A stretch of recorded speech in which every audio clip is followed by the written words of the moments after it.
Hey everyone, welcome back to the NGRI channel. It's Dr. J. Bowen here. Today I'm excited to kick off our new series I'm calling The Good, the Bad, and the Truth About Regenerative Medicine.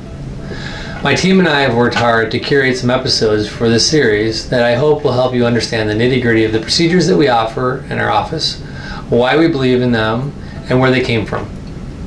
Today we're exploring a topic that's been making great waves in the medical community called platelet-rich plasma, or PRP for short, and multiple people know it from this name. So ever wonder what this is, how it works, or where it came from? Stick around as I unravel the good, the bad, and the truth behind the PRP. So let's get started. First things first, let's break down what PRP actually is. PRP stands for platelet-rich plasma. It's a component of our own blood that has a higher concentration of platelets than compared to the regular circulating blood. To better understand PRP, you need to know a little bit about blood. Blood is made up of several components: red blood cells, white blood cells, plasma, and platelets. Plasma is the liquid part of your blood that carries these cells. And the red blood cells are the ones that carry oxygen to your cells. White blood cells help the immune system. And the platelets that we're interested in are the tiny little cells that carry growth factors and play a key role in healing and repair. These cells become activated when you cut yourself and you start to bleed. Think of the platelets that rush to that area of the cut and they form a clot. In this way, they're sort of like your innate Band-Aid. These activated platelets then release growth factors that assist in healing the injury, and that's what we're trying to exploit with the PRP. The good of the PRP is that it's an autologous procedure. That means it comes from you, from your blood, and goes back to you. In my 20 plus years as a physician, I've seen the PRP provide miraculous recoveries for so many patients. One of my favorite stories is when I was first started doing this, I had a patient with an Achilles tendon problem. And we looked at an ultrasound, it didn't look so bad, but as we injected the PRP, there was a large deficit or a big hole in the tendon. So I figured, well, this might need to be repeated, or we'll see what kind of response she had. She came back to me in about 6 to 8 weeks, and she was cured and she loved it. And I know it lasted because she came back years later for her shoulder. So that was just a great success story, and I'm glad that it was persistent.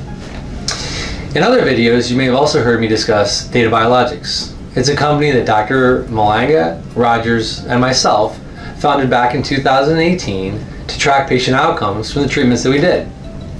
Data Biologics has been essential to our goal of improving patient outcomes. The data that we've collected on PRP has helped tons of practitioners realize the incredible value of PRP and its appropriate placement over the last 6 years. And it's become more common of a procedure. Now there's over 300 providers of Data Biologics, and we have over 16,000 patient entries. So all this data as it grows is going to help us direct more precision care for each individual patient. So in this unique way, Data Biologics is helping the growth and the good aspects of applying PRP. To create PRP, a small sample of your blood is taken via what we call venipuncture. Like when you go for a blood test and they take out some blood. Then it's processed in a centrifuge. Centrifuge is a machine that spins the blood at a high rate of speed that separates the components into different levels of weight. As a result, you see the fluid or plasma portion on the top, with a compact layer in the middle called the buffy coat, which contains the white blood cells and platelets. And on the bottom, the heaviest cells are the red blood cells, and those are the ones that carry oxygens. The middle layer, with the concentrated platelets, is then removed and placed in a sufficient amount of that fluid or plasma to resuspend the platelets so that we can deliver them to the desired site of injury. Why do we need concentrated platelet solution anyways? Well, platelets contain growth factors, and they're crucial to the tissue repair and regeneration, like I said before. By concentrating these growth factors, PRP can enhance your body's natural healing response. Now, let's take a little trip back in time. The concept of using blood for healing isn't entirely new. In fact, the origins of PRP are sort of old, but if we look at more modern times in the 1970s, we started including these PRP in our surgical treatments. Researchers discovered that concentrating these platelets could significantly improve recovery and healing. Initially, PRP was used in dental and cardiovascular surgeries. Over time, however, the benefits have become more apparent, leading to its use in expanded fields such as sports medicine to dermatology. In sports medicine, for instance, PRP has gained popularity for treatment of injuries such as tendinosis or ligament tears. The first really big news that splashed was in 2009 when Hines Ward from the Pittsburgh Steelers had PRP to his knee prior to the Super Bowl. And this gained some significant exposure outside the medical community. So now athletes and weekend warriors alike use it to speed up recovery and get back in the game faster. And it doesn't stop there. PRP is also making waves in dermatology. It's used for treatments for hair loss and skin rejuvenation, as well as in the sexual health and wellness world. The idea is that the growth factors from the PRP can stimulate blood flow to the hair follicles, sexual organs, and improve skin texture. Some of our patients will take home their leftover PRP component, which is actually called PPP, the platelet poor plasma, which still has a lot of good things in it.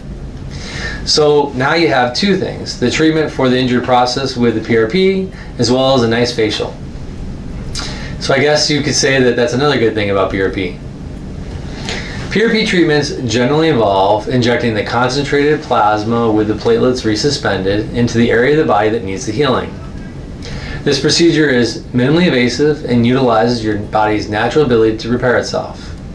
Thus, PRP treatment is perfectly in line with our goal here at NJRI, to release your intrinsic ability to heal. Of course, while people have had positive results, PRP is not a miracle cure, just like anything in medicine. Its effectiveness can vary depending on the condition being treated and individual factors. The healthier one is, and the less severe the disease or injury, usually translates to better outcomes.